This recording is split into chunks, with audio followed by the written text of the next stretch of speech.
Renungan pagi Sabtu 5 Juli 2025, Markus 13 ayat 1 sampai dengan ayat yang ke-13. Permulaan penderitaan. Pada renungan kita pagi ini, Tuhan Yesus memberikan kita nasihat untuk tetap memiliki iman yang teguh akan Dia.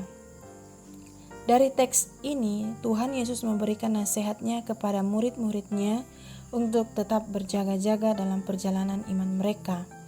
Ketika Yesus sedang duduk bersama-sama dengan beberapa muridnya, lalu bertanyalah mereka kepada Tuhan Yesus, bila manakah akan terjadi atau tanda apa yang akan terjadi menandakan kalau semua ini akan sampai pada kesudahannya.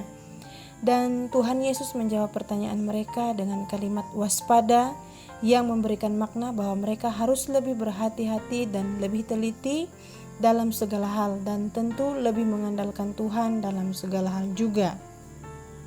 Bagian perenungan kita pagi ini ada beberapa hal yang perlu kita waspadai mengenai permulaan penderitaan yang Tuhan Yesus katakan kepada murid-muridnya. Pertama, waspada terhadap orang-orang yang menyesatkan.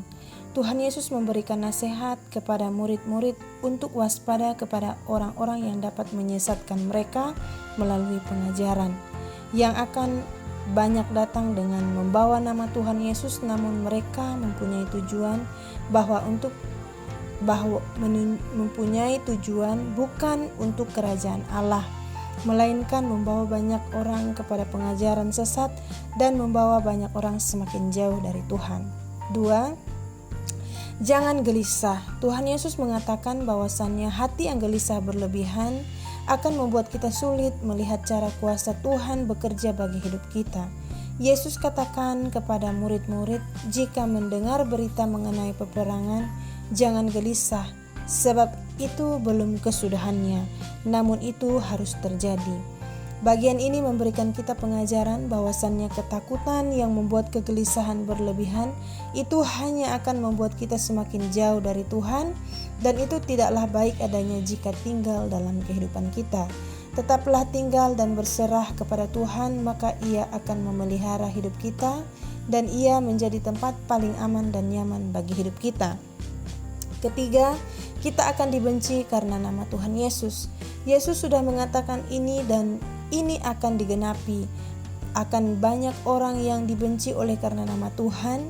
Bagian ini penting kita renungkan dan kita juga belajar bahwa di dalam Tuhan Yesus tidak ada hal-hal duniawi. Ia adalah kudus dan juga mulia. Siapa yang tinggal di dalam Dia maka sudah tidak lagi hidup dalam hal-hal duniawi, dan ia dikuduskan oleh kuasa Tuhan Yesus. Dan sebaliknya, di dalam kehidupan yang masih dunia tidak ada kekudusan dan sulit untuk melihat hal-hal rohani. Maka inilah sebabnya banyak orang percaya akan dibenci karena nama Tuhan Yesus, sebab bertentangan dengan hal duniawi. Hal penting yang perlu kita belajar ialah kita sebagai orang percaya mintalah hikmat kepada Allah untuk kita terus berjalan dalam kendali Tuhan, agar kehidupan kita menjadi hidup yang berdampak, menjadi terang dan hidup yang dicintai banyak orang karena kasih dan damai Tuhan Yesus selalu ada dan terlihat dalam kehidupan kita hari lepas hari.